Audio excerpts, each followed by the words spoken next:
Hello dear students, welcome to GDC tutor. आज हम बात करेंगे जनरल फार्माकोलॉजी से रिलेटेड क्वेश्चंस के बारे में। लास्ट स्लाइड में हमने बात किया था रूट ऑफ ड्रग एडमिनिस्ट्रेशन और जो भी हमारे फार्माकोकाइनेटिक फार्माकोडायनेमिक क्वेश्चंस हैं उससे रिलेटेड। और आज हम बात करेंगे जनरल कोलॉजी से रिलेटेड जो भी हमारे क्वेश्चंस हैं जो कि आपके एग्जाम पॉइंट ऑफ व्यू से इंपॉर्टेंट है, जो भी कम्पिटिटिव एग्जाम्स हैं उसके लिए बेनिफिशियल है। तो हम स्टार्ट करते हैं। पहला क्वेश्चन है हमारा, with a molecule that interact as an activator or inhibitor, या तो activator या inhibitor, and bring about a change in the biological function through its chemical action known as। मतलब कि कोई भी ऐसा बायोलॉजिकल मॉलिक्यूल है, या तो वो एज ए एक्टिवेटर काम कर रहा है या तो एज ए इनहिबिटर, और क्या कर रहा है बायोलॉजिकल फंक्शन में क्या कर रहा है, चेंजेस ला रहा है और केमिकल फंक्शन में। तो वो क्या हो सकता है? पहला हार्मोन हो सकता है, second one is neurotransmitter, protein और ड्रग। तो यहाँ पे हम देख रहे हैं कि कोई भी ऐसा जो मॉलिक्यूल है जो कि हमारा क्या कर रहा है, केमिकली एक्शंस के थ्रू जो भी हमारा बायोलॉजिकल फंक्शन है उसमें चेंज कॉज करे, या फिर एक्टिवेटर और इनहिबिटर एज ए इनहिबिटर काम कर रहा है। तो वहाँ पे हमारा क्या होगा, प्रोटीन तो नहीं होगा हमारा, और ना ही न्यूरोट्रांसमीटर होगा और ना हार्मोन। यहाँ पे हमारा करेक्ट आंसर होगा क्या, ड्रग। क्योंकि ड्रग जो है हमारी मॉलिक्यूल है जो कि एज ए इनहिबिटर भी काम करेगी और एक्टिवेटर, और केमिकल बायोलॉजिकल फंक्शन में केमिकल चेंजेस के थ्रू, केमिकल एक्शन जो है उसके थ्रू जो भी है ये चेंज लाएगा, तो उन्हें क्या कहेंगे हम, ड्रग्स कहेंगे। तो यहाँ पे करेक्ट आंसर क्या है हमारा, ड्रग्स। नेक्स्ट क्वेश्चन पे आते हैं, the action of the drug on the body is known as. The action of the drug on the body is known as pharmacokinetic, pharmacodynamic, pharmacology and pharmacotherapeutics. तो सबसे पहले हम बात करते हैं फार्माकोकाइनेटिक हमारा होता क्या है। फार्माकोकाइनेटिक, काइनेसिस मतलब मूवमेंट, मतलब कि ड्रग हमारे इनसाइड दी बॉडी जो मूवमेंट हो रही है, ड्रग की मूवमेंट क्या है, वो कहाँ कहाँ कैसे हमारा ट्रेवल हो रहा है, उसकी क्या क्या किस किस प्रोसेस के थ्रू अंडर वो हो रहा है। तो हमारा यहाँ होता है absorption, distribution, metabolism and excretion. ये हमारे जो होती है ये फार्माकोकाइनेटिक में ये चारों प्रोसेसेस के अंडर वो जो होता है हमारा ये ड्रग जो होता है वो अंडरगो होता है फार्माकोकाइनेटिक में। फिर हम बात करते हैं फार्माकोडायनेमिक। फार्माकोडायनेमिक में क्या होता है, जो हमारा ड्रग का एक्शन है बॉडी पे, लाइक वो रिसेप्टर पे जाके बाइंड कर रहा है, देन क्या एक्शन दे रहा है। तो इसके लिए हम बात करते हैं किसमें, फार्माकोडायनेमिक में। देन नेक्स्ट हम बात करते हैं फार्माकोलॉजी की। फार्माकोलॉजी में क्या होता है कि हम स्टडी करते हैं फार्माकॉन, एंड कोलॉजी मीन्स ड्रग की स्टडी करते हैं कि हाँ बॉडी पे कैसे क्या है। देन फार्माकोथेरापेutics। तो यहाँ पे करेक्ट आंसर होगा हमारा फार्माकोडायनेमिक, मतलब drug on the body, drug का एक्शन क्या है बॉडी पे। नेक्स्ट क्वेश्चन पे हम आते हैं, which one of the following statement is correct. इसमें से कौन सा स्टेटमेंट है हमारा जो कि करेक्ट है। ऑप्शन है हमारे, weak base are absorb efficiently across the epithelial cell of the stomach. मतलब कि जो हमारे वीक बेस है, वीक बेस जो है वो एब्जॉर्ब होंगे कहाँ से, एपिथेलियल सेल ऑफ स्टमक। ये हमारा गलत होगा, क्यों? क्योंकि जो बेस है उसका रोल कहाँ पे है, इंटेस्टाइन में है। बेस हमारे कहाँ पे एब्जॉर्ब होंगे, एल्कली मीडिया से, जो कि स्टमक में नहीं होगा। यहाँ इसका क्या हो जाएगा, आयोनाइजेशन हो जाएगा। नेक्स्ट है को administration of atropine speed up the absorption of A second drug. अब सेकेंड ड्रग कुछ भी हो सकती है, तो जरूरी नहीं है कि जो एट्रोपिन है ये हमारी एट्रोपिन सल्फेट हर एक ड्रग के क्या करे, एब्जॉर्प्शन को इंक्रीज ही करे। देन आता है drug showing a large volume of distribution can be efficiently remove by dialysis of the plasma. Then weak acid are absorbed efficiently across the epithelial cell of the stomach। यहाँ पे क्या है हमारा word, weak acid, यानी कि जहाँ जो हमारी ड्रग्स हैं वो किस फॉर्म में है, वीक एसिड के फॉर्म में है, और ये क्या हो रही है, एब्जॉर्ब हो रही है epithelial cell of the stomach के थ्रू। यहाँ जो हमने पढ़ा था कि ड्रग हमेशा अनआयनाइज्ड फॉर्म में ही एब्जॉर्ब होती है, और जब हम बात करते हैं वीक एसिड की, तो वीक एसिड हमारे क्या होते हैं, वीक एसिड हमारे स्टमक से एब्जॉर्ब होते हैं। तो यहाँ पे हमारा क्या है, स्टमक है। तो यहाँ पे करेक्ट आंसर हमारा क्या होगा, डी, यानी कि जो हमारी which one of the following statement is correct, D is correct. तो यहाँ पे करेक्ट आंसर होगा हमारा डी। नेक्स्ट क्वेश्चन पे हम आते हैं, the desired physico chemical property of a drug are, किसी भी ड्रग की डिजायर्ड फिजिको-केमिकल प्रॉपर्टी यहाँ पे क्या हो सकती है, आयोनाइज होनी चाहिए, लेस प्लाज्मा प्रोटीन बाउंड होनी चाहिए और लिपिड सॉल्युबल होनी चाहिए, अनआयोनाइज होनी चाहिए, लेस प्लाज्मा प्रोटीन बाउंडिंग होनी चाहिए और lipid soluble. Unionise, high plasma protein binding, then volume of distribution क्या होगा, इसका कम हो जाएगा, देन लिपिड सॉल्युबल होनी चाहिए। Un-ionised, heavy plasma protein binding and lipid insoluble. यहाँ पे करेक्ट आंसर हमारा क्या होगा, करेक्ट आंसर होगा हमारा बी होगा। करेक्ट आंसर बी इसलिए होगा क्योंकि ड्रग जो होती है हमारी अनआयोनाइज फॉर्म में होनी चाहिए। ये ए हमारा इनकरेक्ट है, वो मिस्टेक है, टेक्निकल मिस्टेक। बी है हमारा करेक्ट आंसर। क्यों? क्योंकि ड्रग जो होती है वो हमेशा अनआयोनाइज फॉर्म में ही एब्जॉर्ब होती है। Than less plasma protein bound, उसकी क्या है, प्लाज्मा प्रोटीन बाउंड क्या होनी चाहिए, लेस होनी चाहिए और वो लिपिड सॉल्युबल होनी चाहिए। प्लाज्मा प्रोटीन बाउंडिंग जब अगर बहुत ज़्यादा हो जाएगी तो उसका वॉल्यूम ऑफ डिस्ट्रीब्यूशन भी कम हो जाएगा। वॉल्यूम ऑफ डिस्ट्रीब्यूशन कम होगा तो उसका जो एक्शन है वो भी डिले होगा। तो यहाँ पे हम क्या बात करते हैं, प्लाज्मा प्रोटीन बाइंडिंग लेस होनी चाहिए ताकि क्या है, जो उसका वॉल्यूम डिस्ट्रीब्यूशन है वो एक ऑप्टिमम हो। नेक्स्ट क्वेश्चन पे हम आते हैं, Which of the following statement about receptor is not true? इसमें से कौन सा ऐसा हमारा पॉइंट है जो रिसेप्टर के लिए ट्रू नहीं है। पहले हम बात करते हैं रिसेप्टर्स होते क्या है। रिसेप्टर जो होते हैं हमारे प्रोटीन मॉलिक्यूल्स होते हैं, मिनी प्रोटीनियस इन नेचर होते हैं, जो कि क्या करते हैं, जिसपे जाके हमारे बाइंड रिसेप्टर जो हमारी ड्रग होती है वो बाइंड करती है। रिसेप्टर हमारे होते हैं मेनली 4 टाइप के।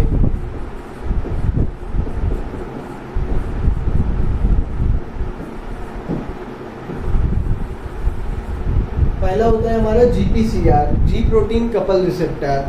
GPCR और ये लार्जेस्ट फैमिली होती है जितने भी हमारे रिसेप्टर की क्लास है। सबसे ज़्यादा रिसेप्टर हमारे किस में कवर होते हैं, GPCR में कवर होते हैं।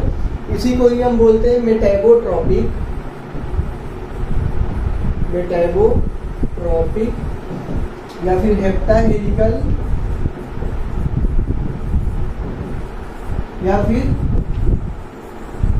Serpentine receptor.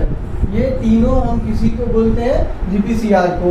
सर्पेंटाइन क्यों बोलते हैं, क्योंकि जब आप GPCR का स्ट्रक्चर पढ़ेंगे तो देखेंगे उसमें इस तरीके की स्पिरिकल स्पाइरल शेप में वहाँ पे क्या है, स्ट्रक्चर बने हुए हैं। देन हेप्टाहेलिकल, उसमें क्या है 7, वो नंबर्स भी उसमें फिक्स है।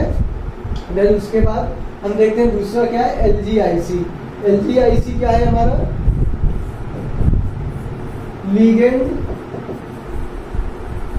Gated ion channel. Ligand gated ion channel है हमारे LGIC। देन हमारा क्या आता है, enzymatic receptor. Fourth one is nuclear receptor. जो फास्टेस्ट एक्टिंग होता है वो हमारा क्या होता है, LGIC, ligand gated ion channel fastest acting होता है। और जो न्यूक्लियर रिसेप्टर होते हैं ये क्या होते हैं, सबसे लेट में इसमें रिस्पॉन्स आता है। क्यों आता है लेट में, क्योंकि न्यूक्लियर रिसेप्टर में क्या होता है, हमारा DNA RNA लेवल पे और हार्मोनल चेंज जो भी हमारा हार्मोन्स हैं वो क्या होते हैं, जितने भी हार्मोन्स होते हैं वो न्यूक्लियर रिसेप्टर के थ्रू काम करते हैं। तो यहाँ पे हमारा which of the following statement correct is determine, हमारे ऑप्शंस क्या है, is determine the quantitative relations between the dose or concentration of drug and pharmacological effect. Second, responsible for the selectivity of drug action, mediates the action of pharmacological agonist and antagonist. None of the above. First one is it determine the quantitative relations between the dose or concentration of drug plasma concentration. तो यहाँ का हमारा मतलब correct answer होगा none of the above. मतलब कि ये जो तीनों ऑप्शंस हैं ये रिसेप्टर्स जो होता है ये हमारा ऑक्यूपाई कर रहा है। तीनों जो भी हमारे पैरामीटर्स हैं ये सारी प्रॉपर्टीज जो है ये रिसेप्टर्स में हमारी प्रेजेंट है। तो नेक्स्ट क्वेश्चन पे हम आते हैं, the efficacy of A agonist is reduce without affecting it's potency found in efficacy of agonist. अब एगोनिस्ट क्या होते हैं? एगोनिस्ट हमारे वो एजेंट होते हैं जिसमें क्या है, एफिनिटी तो है ही, एफिनिटी के साथ, एफिनिटी मतलब tendency to binding, binding property, affinity के साथ साथ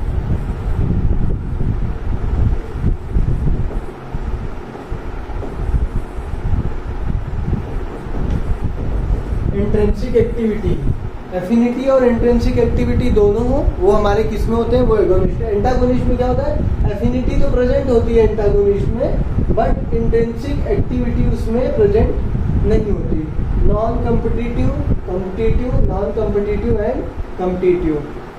यहाँ पे करेक्ट आंसर क्या होगा? यहाँ पे करेक्ट आंसर होगा हमारा एंटागोनिज्म, क्योंकि antagonism agonist is reduce without affecting it's potency. मतलब कि कोई भी हमारा जो एजेंट है वो क्या कर रहा है कि उसको इसकी रिड्यूस कर रहा है एफिकेसी को, जो कि इसमें पोटेंसी इसमें प्रेजेंट है, अफेक्ट कर रहा है। तो हमारे यहाँ करेक्ट आंसर क्या है? Antagonist. Next question, agonist have affinity to receptor only, कि एफिनिटी तो होती ही है, then affinity and maximal intrinsic activity, affinity but no intrinsic activity, affinity and submaximal intrinsic activity. जो एगोनिस्ट है उसकी डिफिनीशन ही यही होती है कि agonist have affinity and maximal intrinsic activity. Next question पे हम आते हैं,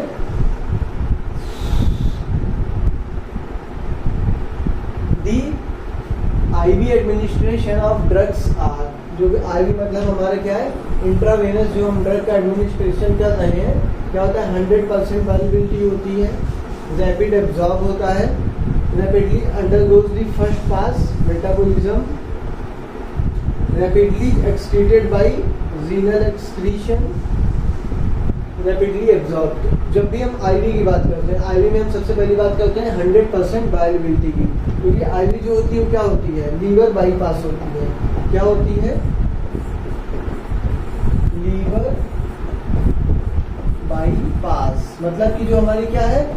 hepatic portal veins, hepatic portal veins क्या करती हैं? हमारे ड्रग्स को लीवर में ले जाती है, वहाँ पे क्या होता है? मेटाबॉलिज्म होता है। बट जब हम बात करते हैं आईवी की, आईवी एडमिनिस्ट्रेशन की जब बात करते हैं, वहाँ क्या होता है? लीवर बाईपास होता है, तो इसलिए वहाँ पे क्या होता है? 100% वायलेबिलिटी होती है। नेक्स्ट क्वेश्चन पे आते हैं, the concentration of a drug required to produce 50% of the drug's maximal effect is termed as, the concentration of a drug required to produce 50% of drugs maximal effect is termed। कोई भी ऐसी drug है जो मतलब उसका 50% drugs का maximal effect show करे, उसको हम क्या कहेंगे? उस पर्टिकुलर टर्म को क्या कहेंगे? तो जब भी बात होती है मतलब एक्शन की या फिर उसकी इफिकेसी या फिर जो भी उसका पर्टिकुलर उसका एक्शन है वो शो करने की, तो वहाँ पे हम बात करते हैं पर्टिकुलर पोटेंसी की, क्योंकि पोटेंसी अगर कोई भी किसी भी सब्सटेंस को या फिर किसी ड्रग को हम पोटेंट कब कहेंगे? पोटेंसी की डिफिनीशन यही होती है, highly effective in small amount. यानी कि कोई भी सब्सटेंस हमारा कब पोटेंट होगा? जब वो क्या है? हाईली इफेक्टिव है, किसमें? स्मॉल अमाउंट में। एग्जांपल के लिए जो भी हमारी डिजिटेलिस होती है, डिजिटॉक्सिन होती है, और भी वो हमारी ड्रग जिनका थेरापेटिक इंडेक्स कम होता है, वो हमारी क्या होती है? हाईली इफेक्टिव होती है स्मॉल अमाउंट में, यानी कि पोटेंट होती है।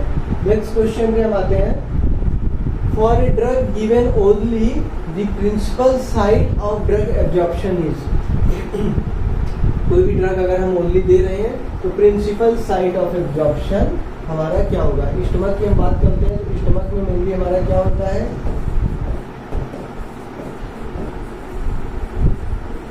अगर हम सॉलिड डोज ले रहे हैं तो पहला क्या होता है? डिसइंटीग्रेशन, और दूसरा क्या होता है? मेन जो हमारे स्टमक में हमारी जो प्रोसेस होती है। फिर हम बात करते हैं ईसोफेगस में, ईसोफेगस क्या होता है? हमारा क्या करता है?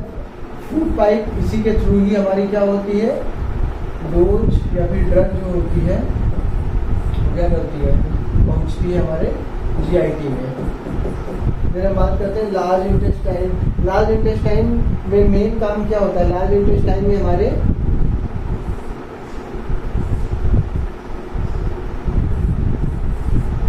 लार्ज इंटेस्टाइन के हमारे 3 पार्ट होते हैं, caecum, colon and rectum. Then जो हमारा रेक्टल रीजन होता है उसका मेन काम क्या होता है? Water and nutrient, only water का रीअब्जॉर्प्शन। एंड देन सीकम और कोलम में क्या होता है? न्यूट्रिएंट्स का रीअब्जॉर्प्शन। बट जब हम बात करते हैं किसी ड्रग की तो उसका जो मेन साइट ऑफ एब्जॉर्प्शन होता है वो होता है स्मॉल इंटेस्टाइन। स्मॉल इंटेस्टाइन में हमारे क्या प्रेजेंट होते हैं? स्मॉल इंटेस्टाइन में हमारे प्रेजेंट होते हैं विलाई। विलाई प्रेजेंट होते हैं, ये क्या करते हैं? सरफेस एरिया को इंक्रीज कर देते हैं। सरफेस एरिया ऐसे ऐसे विलाई प्रेजेंट होते हैं किसमें? स्मॉल इंटेस्टाइन में। जब सरफेस एरिया बढ़ गया तो क्या होगा? एब्जॉर्प्शन बढ़ जाएगा उस पर्टिकुलर साइट का।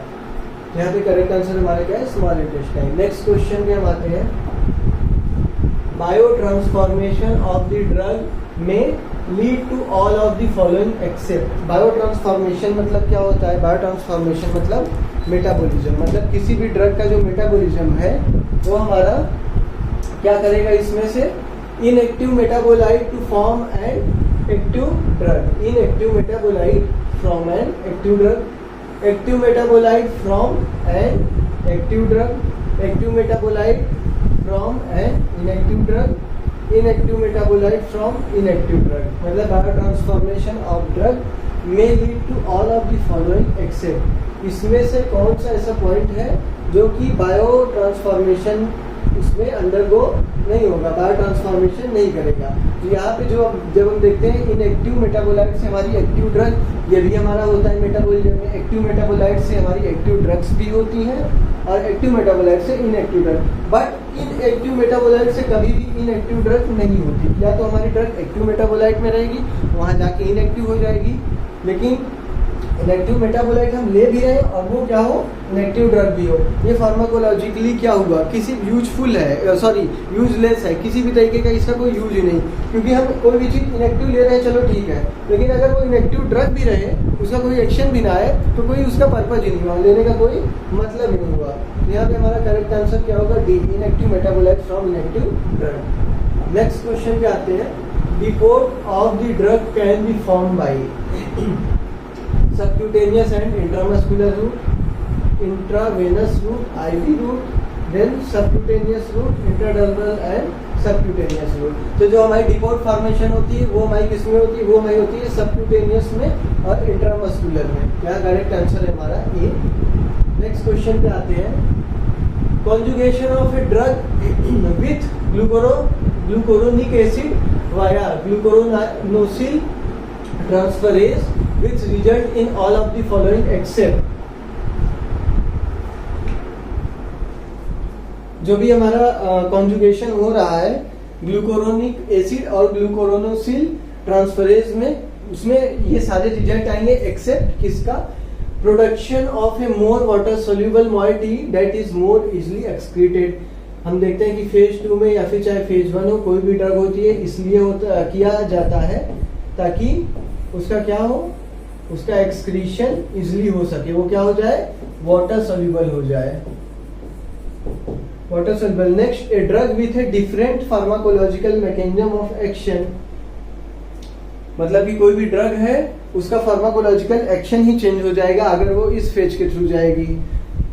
Third one, a new compound that में पोसेसेस फार्माकोलॉजिकल एक्टिविटी, एक नया कंपाउंड फॉर्म होगा जो कि फार्माकोलॉजिकल एक्टिविटी फॉर्म कर सकता है। Fourth one, a drug molecule that में undergo enterohepatic recirculation and reintroduction into the blood stream, मतलब कि कहने का क्या है कि वो हमारी जो कोई भी ड्रग है वो हमारे फिर से कहाँ जाएगी? इंटेरोहेपेटिक सर्कुलेशन में, लीवर में हमारे जाएगी इंटेरोहेपेटिक सर्कुलेशन में और reintroduction into the blood stream में, देन उसके बाद हमारा क्या होगा? वो पहुंचेगा। तो यहाँ पे करेक्ट आंसर क्या होगा? ए drug with a different pharmacological mechanism of action. क्यों होगा? क्योंकि हमारा जो मेटाबॉलिज्म हो रहा है वो किस लिए हो रहा है? पर्टिकुलर एक्सक्रीशन के लिए हो रहा है। लेकिन यहाँ पे क्या बता रहे हैं, ए drug with a different pharmacological mechanism of action. हम ऑलरेडी किसी ड्रग को किसी फेज के थ्रू क्या कर रहे हैं, एक्सक्रीट कर रहे हैं, और यहाँ पे क्या बातें हो रही है कि ड्रग एक नई ड्रग एक नया मैकेनिज्म ऑफ एक्शन, ड्रग एक अलग मैकेनिज्म ऑफ एक्शन के साथ काम करेगी, जो कि ऐसा नहीं है। यहाँ पे करेक्ट आंसर होगा हमारा बी।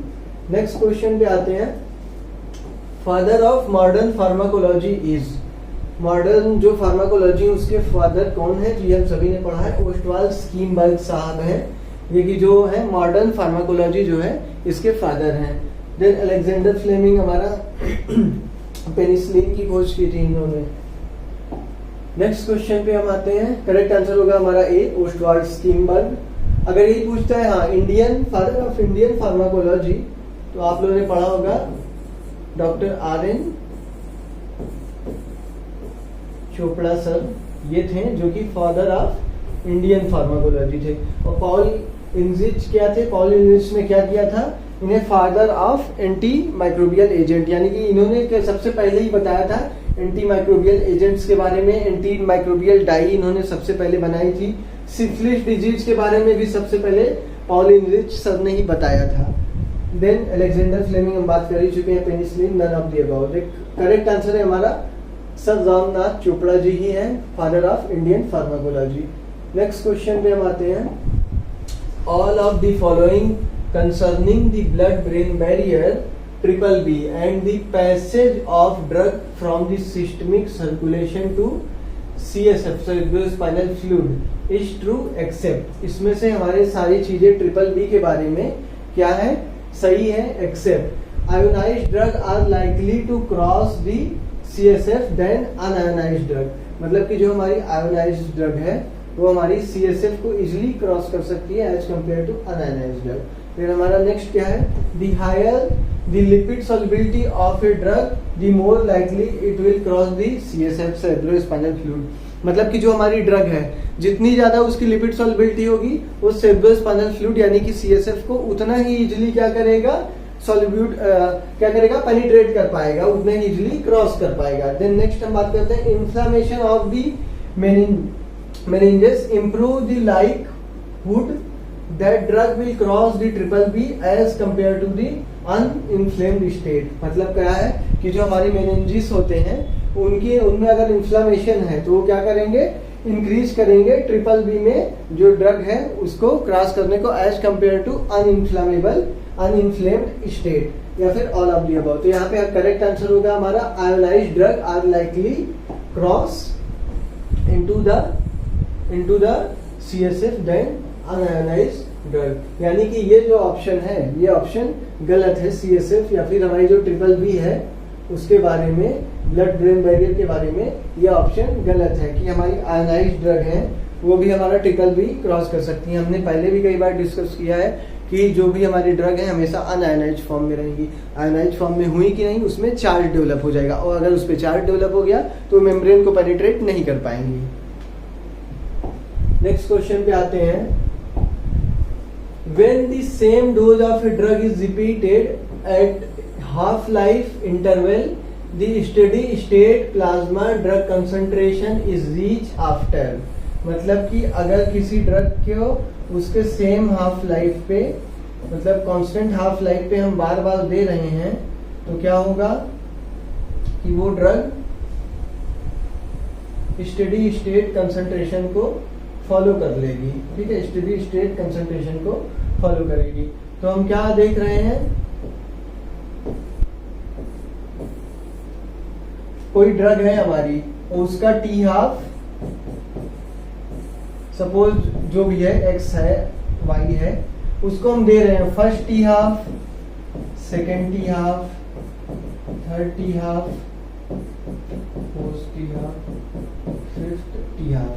हम ये देखते हैं कि जैसे जैसे हम किसी ड्रग को, सपोज आईवी इंजेक्शन हमने दिया, आईवी इन्फ्यूजन या फिर इंजेक्शन हमने दिया और फर्स्ट टी हाफ, एक टी हाफ के बाद हम क्या देखते हैं कि वो ड्रग क्या है, अपने इनिशियल अमाउंट का 1/2 क्या है, उसका एलिमिनेशन हो चुका है। फिर हम उसके बाद क्या करते हैं, कांस्टेंट रेट पे ही हम उसको क्या करते हैं, फिर से डोज एडमिनिस्ट्रेट कराते हैं। तो एक कंडीशन ऐसी आती है कि ड्रग स्टेडी स्टेट कंसंट्रेशन को अचीव करती है, मतलब कि जो भी ड्रग की कंसंट्रेशन है वो elimination rate and rate of excretion, sorry, rate of elimination and rate of administration.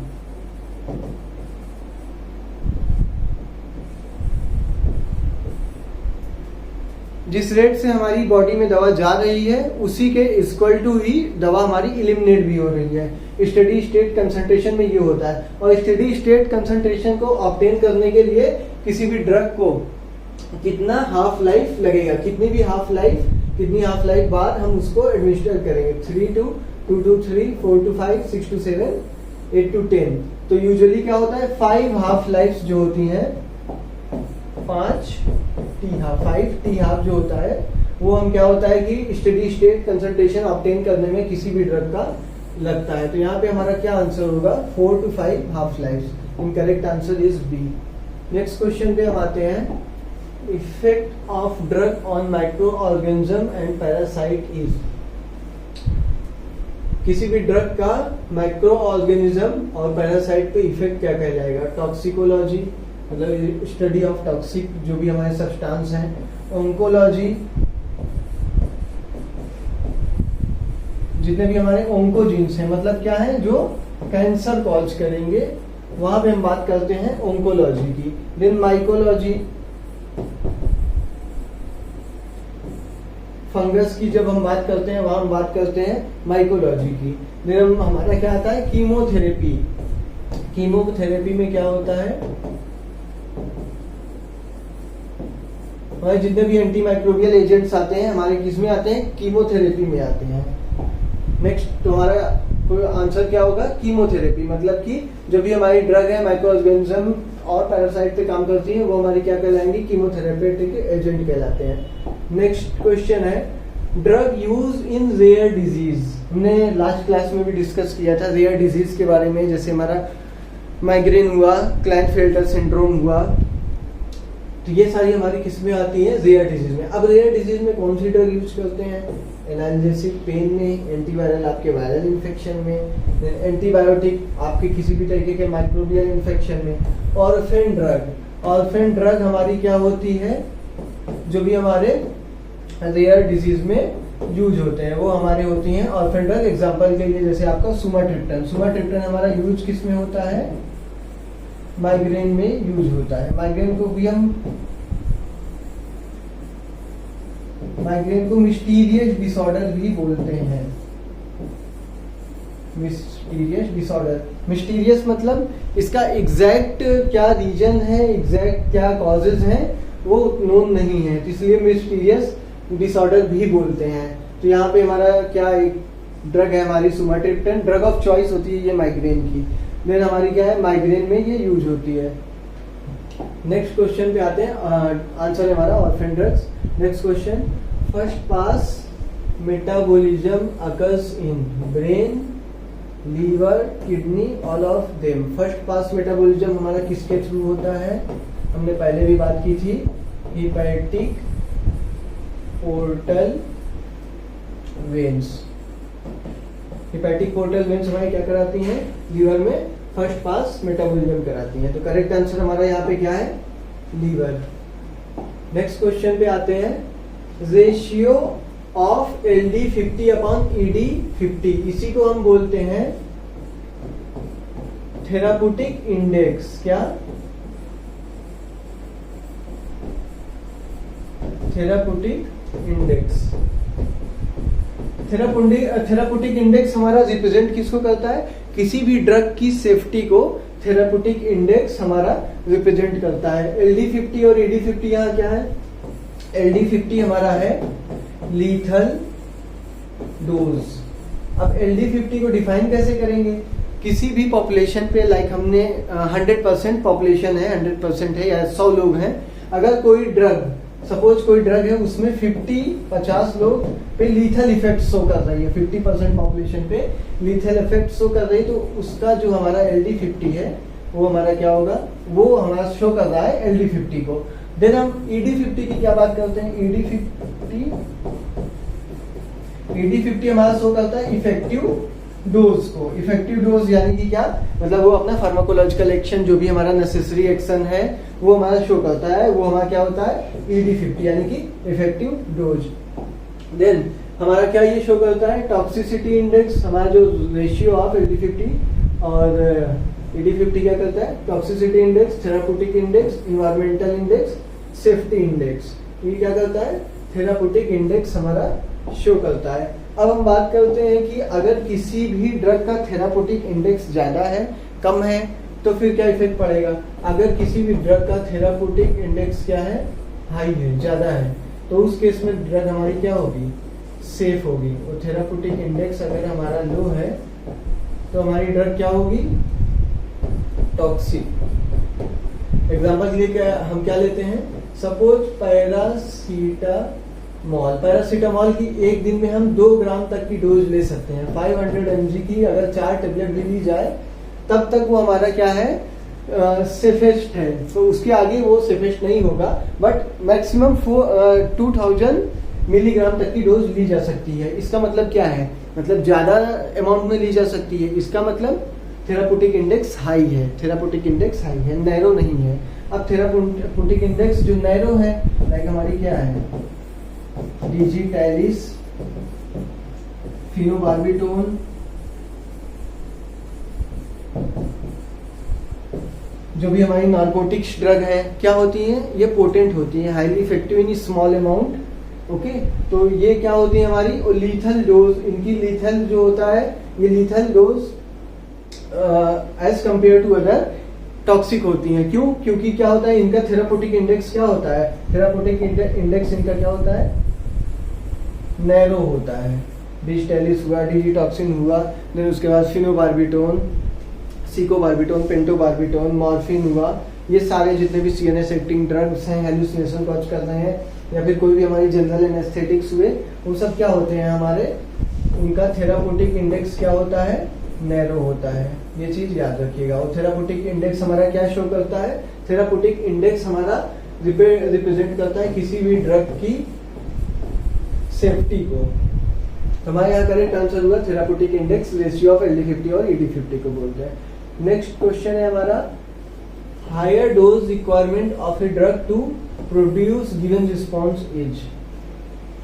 Higher dose requirement like कोई भी हमारा डिजीज है, सपोज किसी को अगर जुकाम ही हो गया, ठीक है जुकाम हो गया, या फिर किसी को कोई वुंड हो गया है, किसी भी बैक्टीरिया पर्टिकुलर टाइफाइड ही मान लेते हैं, सपोज किसी को टाइफाइड हो गया, पहले वो टाइफाइड उसका इजिली कोई भी ड्रग उसने लिया एंटीमाइक्रोबियल ड्रग सही हो जाता था, सपोज 100 mg पर ही सही हो जाता था